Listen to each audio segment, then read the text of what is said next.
Hey yo, what is going on guys? Cash and Clean here, and for today's video I just wanted to talk about a little announcement that GameAgo put out. But before we get into that, I do want to mention something that is in Luxion. Now normally I don't really talk about Luxion that much. For most of the part it's like for investing if you want to invest in some of the items in here, but there is something pretty interesting in here, which are these Heckbug tenders. So if you do happen to have the dragon coins, I would recommend getting these. And the reason for getting these is because you can get these over here, the Cave Skitter's Trove. So if you don't know, these contain crystals, also Heckbug eggs. And in case you guys missed the event, then this will be super helpful for you. So just in case you don't have the dragon coins for the Heckbug tender, don't worry about that. You can just type it into the marketplace, and I would imagine that it would drop in price a little bit, maybe not, but if you can get your hands on these, maybe even a little bit, you can actually take it over here to the loot collector, and you can loot collect it for the Skitter boxes. I really don't know the name. Skitter's Trove. So I'll open up the 5 here just to showcase kind of what it does here. So we got a Heckbug egg and we got crystals. And with the Heckbug eggs, these ones can hatch into the common, uncommon, or rare Heckbugs. And if you go over here to the Geode Sanctuary, you can go over here to this side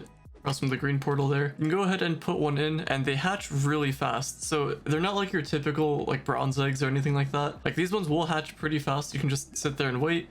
And when you do hatch it, you're gonna get an ally, or I guess not an ally, a companion. And this is the one that I happen to get. You can loot it for 200 crystals, or you can level it up over here. I just don't really bother with that. It's been a super long time. I do know that leveling it to a certain amount and then looting it is better for the crystal portion. Kind of like how you would level a stellar gem to 15 and then loot collect it. It's been so long, I can't remember how far you take these. But anyway, like I said, if you do have the dragon coins or if you do have the flux, you can get them. It's really good for crystals. It just kind of sucks that it costs a lot of dragon coins, so I'm sure most of you guys still need dragons. But if you do have the flux, then there is the option for that as well. But also, it's not the end of the world if you don't get your hand on these, because they will return in February, assuming they don't remove these like they did with the donation station for the Snowfest event. And that's kind of what I wanted to talk about for this video. So basically the Trove team put out an announcement yesterday at the time of me recording this, where they basically heard our feedback about the donation stations being like a sole purpose of the Snowfest event, and how it's been removed and stuff like that. Also, I feel like they're missing the point because there were mastery items in those frosty treasure boxes, so I don't know how people are supposed to get some of the weapon styles, the tome, and stuff like that. Either way, as an apology, it says here that they're going to include a variety of bonus items to sweeten our Snowfest experience, so stay tuned. So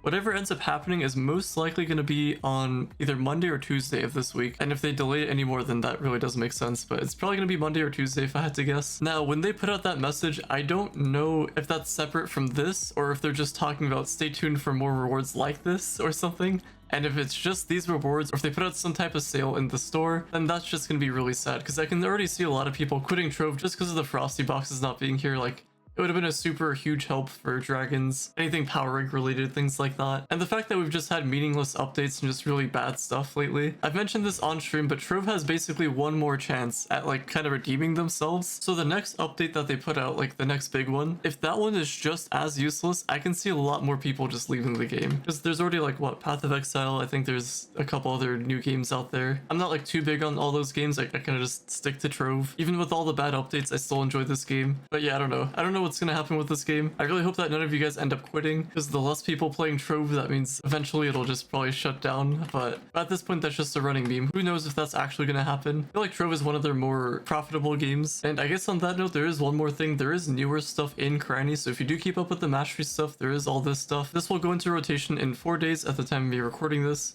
So make sure you're claiming these if you actually want to keep up with the mastery, and then eventually when the new stuff arrives, then this will be unlocked, assuming you have all the previous items. And yeah, that's pretty much all I wanted to talk about for this video. If you guys have enjoyed, drop a like, subscribe if you're new to the channel, and I will talk to you all later.